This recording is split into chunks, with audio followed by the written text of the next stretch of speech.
Hello friends, तो आज हम देखने वाले हैं एक ऐसे लड़के की कहानी जिसे सब नालायक समझते थे, लेकिन फिर एक दिन उसका सामना एक मैजिकल घोड़े से हुआ और उसने उसकी लाइफ को पूरी तरह बदल दिया। तो शुरू करने से पहले प्लीज हमारे चैनल को सब्सक्राइब करें। तो मूवी के शुरू में हम देखते हैं कि एक मैजिकल क्रीचर बहुत तेजी से भाग रहा है और इस वजह से एक किसान के खेत में बहुत तबाही होती है। अगली सुबह वो अपने तीनों बेटों को बुलाता है, जिसमें से एक है जॉन, और अपने खेत दिखाकर कहता है कि आज रात उन्हें यहाँ पहरेदारी करनी होगी। यहाँ जॉन के दोनों भाई उसे बेवकूफ बनाकर ये काम उसे ही करने को कहते हैं और जॉन भी अपनी तैयारी करने लगता है। थोड़ी ही देर में उसे कुछ आवाज सुनाई देती है और वो देखता है कि एक बहुत बड़ा सफेद घोड़ा उसके सामने खड़ा है। उसे अपनी आंखों पर बिल्कुल यकीन नहीं होता, लेकिन फिर भी वो उसे पकड़ने के लिए एक रस्सी उसकी ओर फेंकता है। यहाँ उसे लगता है कि शायद वो घोड़ा भाग गया है, लेकिन तभी उसकी रस्सी तेजी से खींचने लगती है और उसे रोकने के चक्कर में वो खुद भी उसके साथ खींचा चला जाता है। तभी वो उस घोड़े को चमकते हुए देखता है और उसे लगता है कि अगर वो इसे पकड़कर बेच दे तो उसके डैड को उस पर बहुत प्राउड होगा। एक जगह आकर वो क्रैश हो जाते हैं, जहाँ जॉन देखता है कि घोड़ा सामने दलदल में गिर गया है और वो एक विंड मिल की मदद से उसे बाहर निकालता है। यहाँ वो उस घोड़े को रोते हुए देखता है और ये देखकर उसे उस पर तरस आ जाता है। वो उससे प्रॉमिस लेता है कि वो फिर कभी उनके खेतों में नहीं आएगा और उसे आजाद कर देता है। घोड़ा भी उसका शुक्रिया अदा करता है और वो वहाँ से उड़कर चला जाता है। अगली सुबह उठने पर जॉन को अपने स्टेबल में दो घोड़े बंधे हुए मिलते हैं और एक आवाज उसे बताती है कि ये दोनों उसके लिए गिफ्ट हैं। वो डर जाता है और तभी उसे अपने पीछे एक छोटा सा पोनी खड़ा दिखता है। वो बताता है कि मेरा नाम फॉल है और ये घोड़े मेरी मोम ने तुम्हारे लिए भेजे हैं, जिसकी जान तुमने कल रात को बचाई थी। जॉन ये देखकर बहुत खुश होता है और तभी उसे अपने डैड की आवाज सुनाई देती है, जो गुस्से में इधर ही आ रहे हैं। वो डर जाता है और उसे कुछ समझ नहीं आता कि अब वो क्या करे, लेकिन तभी फॉल उसे अपने ऊपर बिठाकर वहाँ से दूर ले जाता है। जॉन उसकी स्पीड देखकर बहुत हैरान होता है और फॉल कहता है कि ये तो बस अभी शुरुआत है। फिर वो बहुत तेज सीटी बजाता है, जिसे सुनकर स्टेबल में बंधे वो घोड़े दौड़कर उनके पास आने लगते हैं और जॉन उन्हें लेकर मार्केट की ओर चल पड़ता है। मार्केट में लोग इतने शानदार घोड़ों को देखकर बहुत इम्प्रेस होते हैं, लेकिन जॉन को तो इन्हें यहाँ के किंग को बेचना है। फॉल कुछ सोचकर उसे एक बूढ़े आदमी के पास जाने को कहता है, लेकिन जॉन उसे इग्नोर करके महल के सामने आ जाता है। किंग भी अपनी बालकनी में से उन घोड़ों को देखता है और फिर नीचे जॉन के सामने आ जाता है। उसका मिनिस्टर चेम्बर उसे कहता है कि शायद ये घोड़े चोरी के हैं और किंग उन्हें अपने स्टेबल में भेज देता है। फॉल जॉन से पैसे मांगने को कहता है, लेकिन किंग उसे कोई जवाब दिए बिना वहाँ से चला जाता है। यहाँ फॉल उसे कहता है कि मैंने तुम्हें पहले ही वॉर्न किया था, लेकिन उसे उदास देखकर एक बार फिर सीटी बजाता है। सीटी की आवाज सुनते ही घोड़े भागकर बाहर आ जाते हैं और इस चक्कर में किंग की बग्गी पलटकर आटे की बोरी में गिर जाती है। उसे गुस्सा तो बहुत आता है, लेकिन वो चैम्बर के कहने पर अभी कोई एक्शन नहीं लेता। फिर वो जॉन से इनकी कीमत लगाने को कहता है, लेकिन देखता है कि वो बहुत बड़ी रकम मांग रहा है और कुछ सोचकर किंग उसे अपने यहाँ एक नौकरी दे देता है। पता चलता है कि ये सब उसका एक प्लान था और वो अब भी जॉन से बदला लेने की सोच रहा है। चैम्बर उसे एक आइडिया देता है कि क्यों ना हम जॉन को फिनिक्स पक्षी को लाने को बोले, जिसे ढूंढना बहुत मुश्किल है, और अगर वो उसे नहीं ला पाया तो आप उसे मौत की सजा दे देना। किंग को यह आइडिया पसंद आता है और हम देखते हैं कि जॉन वहां जाने की तैयारी कर रहा है। फॉल किंग की चाल समझ जाता है और जॉन को बताता है कि अब तक जो भी फिनिक्स की खोज में गया है वो कभी वापस नहीं आया, लेकिन जॉन को तो बस इससे मिलने वाले प्रमोशन की चिंता थी। ये देखकर फॉल उसे एक जंगल में ले जाता है, जहाँ उन्हें कुछ ड्रीम नट मिलते हैं। फॉल बताता है कि वैसे तो ये फिनिक्स की फेवरेट हैं, लेकिन इसे खाने से वो गहरी नींद में चला जाता है और इस तरह हम उसे पकड़ सकते हैं। आगे वो लोग उस ओएसिस तक आते हैं और नट्स फेंककर फिनिक्स के आने का वेट करते हैं। जल्दी ही वहाँ जमीन चमकने लगती है और वो देखते हैं कि फिनिक्स नट्स की खुशबू से बाहर आ गया है।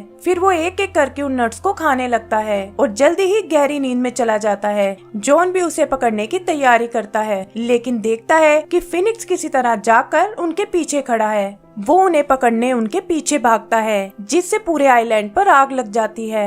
एक जगह फिनिक्स उन्हें घेर लेता है और जॉन अपने हाथ में पकड़ा एक आखिरी नट उसकी तरफ उछालता है। फिनिक्स उसे खाते ही बेहोश होकर पानी में गिर जाता है और हम देखते हैं कि उन्होंने उसे चेन्स में कैद कर लिया है। जॉन फिनिक्स को रोते हुए देखता है और फॉल बताता है कि कैद होने की वजह से ये अपना रूप नहीं बदल सकता। ये सुनकर जॉन को उस पर दया आ जाती है और वो उसे आजाद कर देता है। फिनिक्स भी आजाद होते ही उड़कर वहाँ से चला जाता है और जाते हुए अपना एक पंख जॉन को दे देता है जो हीट से ग्लो कर रहा है। फॉल उसे कहता है कि अब शायद किंग उसे नहीं छोड़ेगा, लेकिन जॉन को लगता है कि इस पंख से वो उन्हें यकीन दिला सकता है। अगले सीन में हम देखते हैं कि किंग अपने प्लान के अकॉर्डिंग उसे मौत की सजा दे रहा है और जॉन की किसी भी बात पर विश्वास नहीं करता। वो उन्हें वो पंख दिखाता है, लेकिन उसमें से कोई भी ग्लो नहीं निकलता और किंग उसे मारने का ऑर्डर दे देता है। फॉल भी समझ जाता है कि अब उसे ही कुछ करना होगा, लेकिन तभी वो फिनिक्स को वहाँ आता हुआ देखते हैं। उसे देखकर पब्लिक बहुत खुश होती है और किंग को ना चाहते हुए भी जॉन को आजाद करके उसका प्रमोशन देना पड़ता है। यहाँ पता चलता है कि किंग जॉन की बढ़ती पॉपुलैरिटी से जलने लगा है और अपने मिनिस्टर से कोई और तरकीब सोचने को कहता है।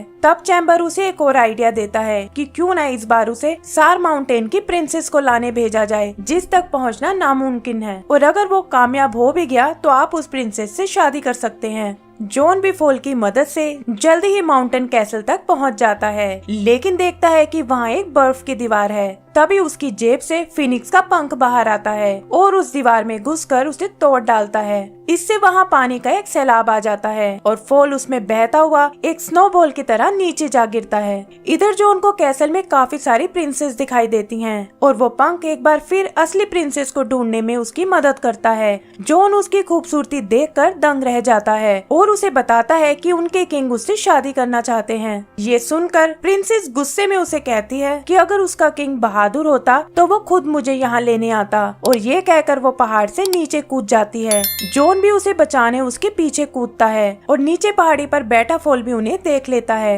वो तुरंत अपनी विंग्स बाहर निकालता है और उन दोनों को बचाकर सेफली नीचे ले आता है। यहाँ फॉल को लगता है कि जॉन प्रिंसेस को पसंद करने लगा है और वो उसे समझाता है कि अगर किंग को ये पता चला तो उसके लिए एक नई मुसीबत खड़ी हो जाएगी। प्रिंसेस भी छुप कर उनकी बात सुन लेती है और ऐसा लगता है जैसे वो भी जॉन को पसंद करने लगी है। आगे हम उन्हें वापस आता हुआ देखते हैं, जहाँ लोग इतनी सुंदर प्रिंसेस को देखकर जॉन की बहुत तारीफ करते हैं। किंग भी उसे जिंदा देखकर उदास हो जाता है, लेकिन चैम्बर उसे समझाता है कि इसमें उसी का फायदा है। यहाँ हम देखते हैं कि किंग ने जॉन को फिर से प्रमोट कर दिया है, लेकिन वो इन सबसे ज्यादा खुश नहीं है और उसे तो बस प्रिंसेस की चिंता है। वो छुपकर उससे मिलने जाता है, लेकिन इससे पहले कि वो उसे कुछ बता पाए किंग के लोग वहाँ आ जाते हैं और प्रिंसेस को तैयार करके अपने साथ ले जाते हैं। किंग यहाँ उसे शादी के लिए प्रपोज करता है, लेकिन प्रिंसेस कहती है कि पहले तुम्हें मेरी एक शर्त पूरी करनी होगी। वो बताती है कि कैसे उससे अपनी दादी की अंगूठी एक समुद्र में गिर गई थी और जब तक वो उसे वापस नहीं मिलती वो किसी से शादी नहीं करेगी।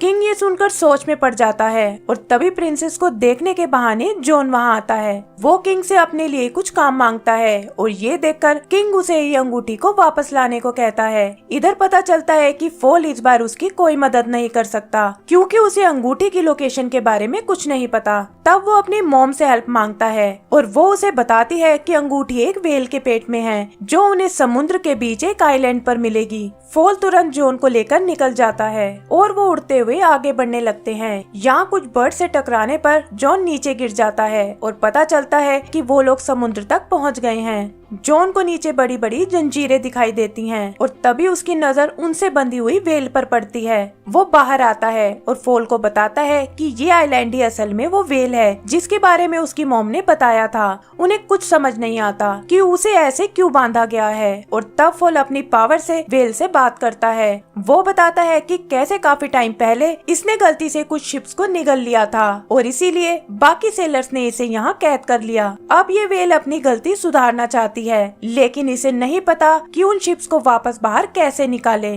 जॉन भी उसे रोते हुए देखता है और समझ जाता है कि उन्हें किसी भी तरह उसकी मदद करनी होगी। उसे एक आइडिया आता है कि अगर हम इसे चीख दिला दें तो इसके पेट से वो शिप बाहर आ जाएंगे और व्हेल भी आजाद हो जाएगी। ये कहकर वो दोनों उड़ते हुए व्हेल के नाक में चले जाते हैं और उसे अंदर से टिकल करने लगते हैं। जल्दी ही उनका प्लान कामयाब हो जाता है और व्हेल की चीख से उनके साथ साथ वो शिप्स भी बाहर आ जाते हैं। व्हेल भी आजाद होकर वापस पानी में चली जाती है और तब फॉल जॉन को उस अंगूठी की याद दिलाता है जिसे लेने वो यहाँ आए थे। जॉन सोच में पड़ जाता है और तभी वो देखते हैं कि एक क्रैब वो अंगूठी लिए उनके पास आ गया है। फॉल उससे बात करके बताता है कि वेल ने ही इसे भेजा है क्योंकि वो हमारे मन की बात जान गई थी। फिर वो दोनों अंगूठी लेकर सीधा प्रिंसेस से मिलने जाते हैं जहाँ उनकी नजर फिनिक्स पर पड़ती है जिसे किंग ने एक बिल्डिंग पर बांध दिया है। जॉन प्रिंसेस को वो अंगूठी देता है जिसे देखकर वो समझ जाती है कि जॉन उसके लिए कुछ भी कर सकता है। इधर चैम्बर भी एक दूरबीन से उन्हें देख लेता है और फॉल को बोलते देख उसे लगता है कि शायद वो एक डेविल है।